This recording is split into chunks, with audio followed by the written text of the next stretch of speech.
thanks for coming. I want to start off kind of how I spoke at the pep rally today, and tomorrow's the 15-year anniversary of the unthinkable happened.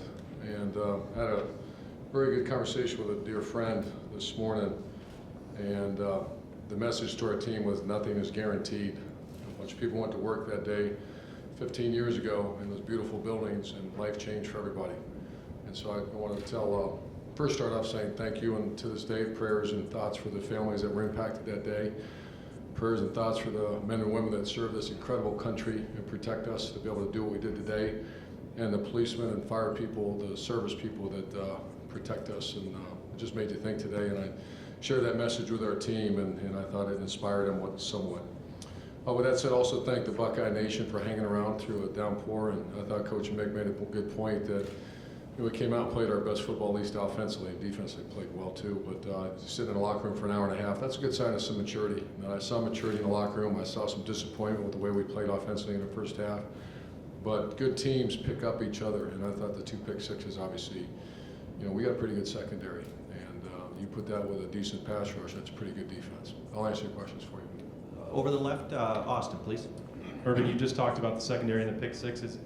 I know there's probably plenty of credit to go around, but is this the Greg Schiano having an impact here, or what do you attribute this start in that secondary? Well, of course, he has an impact. Kerry Combs has an impact as well, but it's also very good personnel.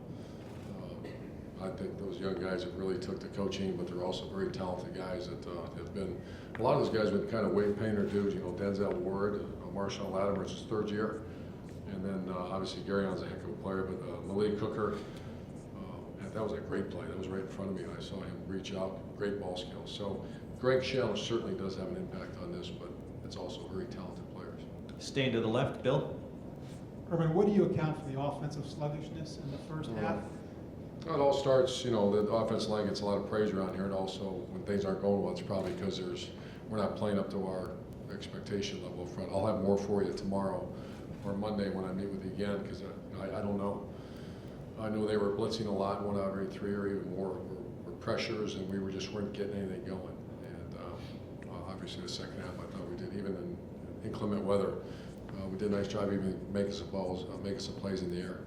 Did you take that extra time at halftime to make any particular? Oh yeah, there was a lot of time spent. We came out in unbalanced. We came out in some other formations that were trying to create some space opportunities for us, and obviously it worked.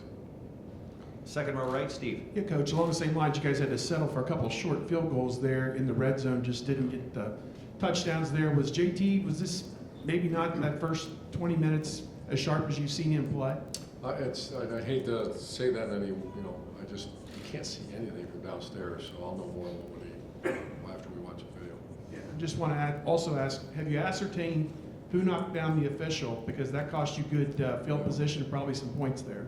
I do not know yet, but I'll find out. We'll find out. You'll see him running the stadium steps. It wasn't me. Front row left, Tino. Coach, Mike Weber got his first touchdown in a Buckeye uniform today. Thoughts and comments on that? Thought he played well. He's a guy that used to be a guy to hold the ball down here. Now he's chin. He claws the ball nice. He does. He's in those kind of days, man. That golf ball can come out of there. And you saw it with the other team had a couple issues where they interceptions and turnovers.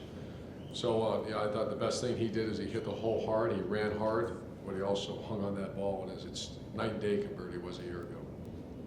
Front row right, Tim. Yeah, Urban, there was some drama in the first half too. The goal line stand, 4th and 1 down there. Nick Bosa, Joe Berger, some of those other guys were involved. Just how key was that on a day like this? It's obviously anytime you keep it on the end zone. Our defense is playing so well right now, and obviously the challenges come next week against a very good team, and we're going to jump on that one early and get ready to go. Far left, Doug. Urban, I know we talked about Curtis Samuel a lot last week, but do you just see defenses having trouble trying to figure out how to cover him, especially the way you guys lined him up in different spots? Yeah, he's the first, and Dontre had a hell of a day today too. I don't see his stats here. I guess he only had 3 carries, but 10 yards a pop. Curtis had 10 yards a pop, and those two are playing at a high level. Whenever you have the ability to run inside with guys like that and put them in perimeter, and then catch the ball, that's we're going to try to recruit as many of those as we can. And how is Noah Brown? Is he 100% healthy? Yeah, he's still. Is he at the same exact tempo he was last year? I think he's pretty close. Had a nice nice play today. Yeah, you know, there's guys we got, you know, just like Corey Smith, we got to try to get the ball a little bit, but we have some depth there right now, and today wasn't the easiest day to go and throw it around. Front row right, Dave. Hey, Urban, Curtis had kind of a quiet first half, wasn't real involved. I mean, in that long break, did you guys specifically talk about ways to get him going? Because in the second half, he had all kinds of space. That's kind of my baby. I try to spend a lot of time on that and be creative on how to get him involved. We threw a couple wheel routes to him. We made a play, and we gave him a push sweep. So there's ways that's one neat thing about this offense. You can dictate where the ball goes sometimes. And yeah, at halftime we did have those conversations. And final question over here to the right, Clay. You talked about Samuel. This probably looks like you on the dance floor. Can you talk about his change of pace and what he gives you after you pound Weber? I think that's exactly what I've been looking for, really since we've gotten here. We did it with Philly, but Philly Brown wasn't the inside threat that he was. Dontre Wilson certainly wasn't. Now Dontre actually is a threat as well inside. That's like I said earlier. That's a magical position. A little bit like one of those tight ends that can also run like the wind, but also block. So those are those hybrid positions that defenses have a hard time matching up with. Thank you. Thank you very much.